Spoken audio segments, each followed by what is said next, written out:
हा दरवाजा आपल्याला दिसतोय आणि दरवाजाच्या बाजूला एक गटोळ ठेवलेला आहे बघा मित्रांनो. नाही मी आहे की आता काय काळजी करू नका. आणि या गटोळ्याच्या पाठीमागं बघू शकताय एक काय कोथिंबीर आहे का ते धने तेच की. मग बघा धन्याचंच गटोळ या ठिकाणी ठेवलेला आहे आणि याच्याच बाजूला भारतातील बघा 2 नंबरचा विषारी गोवण जातीचा साप आहे बघा. तो आवाज करतोय बघा. बापरे. तर तो आक्रमक झालेला आहे बघू शकताय. ही त्याची अटॅकची पोझिशन आहे मित्रांनो. किती वेगाने जातोय बघा तुम्ही फक्त. बापरे बाप. खूपच वेगानं तो गेलेला आहे. आता दिसणं पण झाला. नमस्कार मित्रांनो, मी विजय सूर्यवंशी आपल्या सर्वांचं स्वागत करतो आपल्या यूट्यूब चॅनलवरती ज्याचं नाव आहे सर्पमित्र विजय सूर्यवंशी. तर बघा मित्रांनो की आज आपण रेवणगाव या ठिकाणी पोचलेलो आहे. तर बघा या ठिकाणी रेवणगावचे ग्रामस्थ तसेच आपले सहकारी मित्र गणेश मुळीक नाहीत का आले? हां ओके. तर बघा तर एक अतिशय महत्त्वाचा विषय. तर बघा एक कुत्रं त्यांनी पाळलेलं होतं बघा आणि त्याच्यावरती कुत्र्यामुळं तो साप आपल्याला दिसलेला आहे आणि अतिशय महत्त्वाचा विषय आहे बघा आज. अतिशय म्हणजे खूपच महत्त्वाचा हा दरवाजा आपल्याला दिसतोय आणि दरवाजाच्या बाजूला एक गटोळ ठेवलेला आहे बघा मित्रांनो.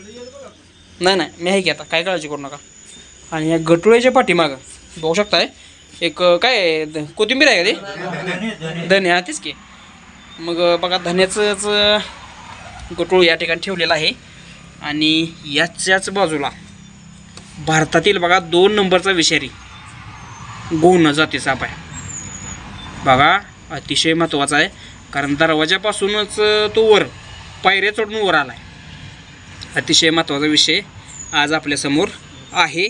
आणि बघा की बूट वगैरे घालताना वगैरे बुटात वगैरे जाऊन बसली तरी पण धोका होऊ शकतो. त्यामुळं थोडीशी आपल्याला जास्त काळजी घ्यावी लागते. आपण त्याला नाही उडी नाही मारत. आता का नाही आपण त्याला कसं पकडणार आहे माहिती आहे का? त्याला अजिबात हात लावायची गरज नाही. बिना हात लावता त्याला आपण पकडणार आहे. कारण काय याचा वेग भरपूर आहे. सेकंदाला 8 फूट या वेगाने तो चावू शकतो. त्यामुळं ह्याच्या जवळसुद्धा जाणं धोकादायक आहे हे लक्षात घ्या. तर बघा आपण आता कशा पद्धतीने त्याला पकडतोय तर तो आता जीभ बाहेर काढायला लागला आहे. म्हणजे याचा अर्थ तो हवेतला गंध ओळखायला लागला आहे. लक्षात घ्या साप स्वतःहून कधी कुणाला चावत नसतात. आपण काय करतोय आता या ठिकाणी बघा की या ठिकाणी थोडंसं सेट करून घेतोय. पाईप वगैरे सेट करून घेतोय आणि या पाईपच्या साह्यानं तो साप आतमध्ये जाऊन बसणार आहे बघा. तर त्याला आपण कुठल्याही प्रकारचा हात लावणार नाही. तर आपल्यापासून जर त्याला भीती वाटली तर तो वॉर्निंगसुद्धा देऊ शकतो. बघा वॉर्निंग कशा पद्धतीने देणार आहे बघा तुम्ही नुसतं. म्हणजे की अटॅकची पोझिशन कशी आहे बघा त्याची. तो आता आपण काय त्याला हातसुद्धा लावायचा नाही. तो त्याच्या मनानं ॲटोमॅटिकली त्या ह्याच्यातून आत जाणार आहे. आत गेल्यानंतर आपल्याला ते वायपरची स्टिक घेऊन त्याला आपल्याला आतमध्ये सारायचा प्रयत्न करायचा आहे. तर बघा मित्रांनो की कशा पद्धतीने तो आतमध्ये जातोय. त्याला कुठल्याही प्रकारचा आपण धक्का वगैरे लावणार नाही. कारण कसं आहे की हा साप अति विषारी आहे. लक्षात घ्या. ह्या अति विषारी साप होती वायपरची दांडकं घ्या. आता काय करणार आहे आपण या दांडक्याच्या साह्यानं त्याला आत घालवलेला आहे. आता आपण काय करणार आहे हे ओढून घेतलं. आता स्टिक ठेवण्याचं कारण काय आपल्याला तो माघारी वगैरे फिरू नये या उद्देशानं आपण ते ठेवलेलं आहे आणि अशा प्रकारे त्याला पकडलेलं आहे. तर याची शेपटी आपल्याला इथं दिसते बघा. शेपटी थोडीशी आपण आत घालवायचा प्रयत्न करूया आणि त्यातूनच आपण गाठ मारून त्याला व्यवस्थित पॅक करून घेणार आहे बघा मित्रांनो. कारण बघा त्याची शेपटी अजून आपल्याला थोडीशी दिसते. आपण पाय वगैरे ठेवलेला नाही कारण त्याला इजा होणे.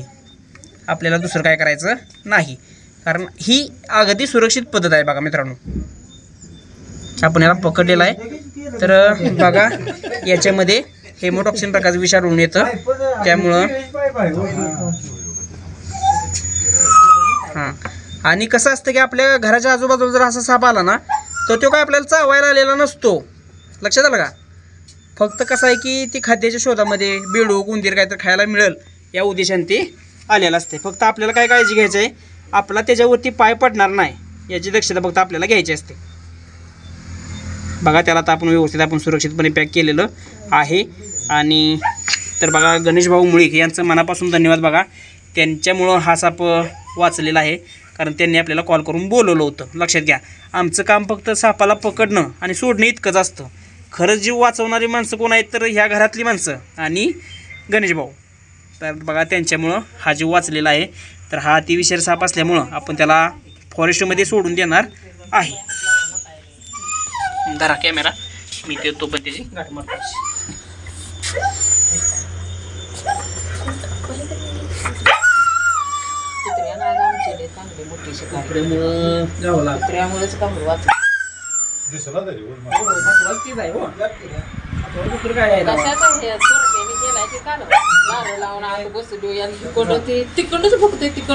वेगळी ट्रिक वापरल्या का आपण? काहीच नाही, हात लावू नका, हात सुद्धा लावायचा नाही या सापाला. का? अतिविषारी. तर बघा मित्रांनो, वास लागलाय त्यामुळे माहिती आवडली असेल तर लाईक करा, शेअर करा आणि आपल्या सर्व मित्र विजय सूर्यवंशी या यूट्यूब चॅनलला सबस्क्राईब करून बाजूला बेल आयकॉन बटन दाबून ऑल ऑप्शन क्लिक करायला विसरू नका. तर बघा मित्रांनो, रात्री आपण पकडलेली रसल वायपर म्हणजेच गोवन जातीचा जो साप होता, तर तो आपण सुरक्षितपणे निसर्गात या ठिकाणी सोडलेला आहे. आपल्याला तो दिसतोय, बघू शकताय. तर तो आवाज करतोय बघा, बापरे. तर तो आक्रमक झालेला आहे, बघू शकताय. ही त्याची अटॅकची पोझिशन आहे मित्रांनो. तर त्याला आता आपण फॉरेस्टमध्ये सोडलेला आहे, जंगलामध्ये. तर तो आता त्याच्या पद्धतीनं निघून जाईल.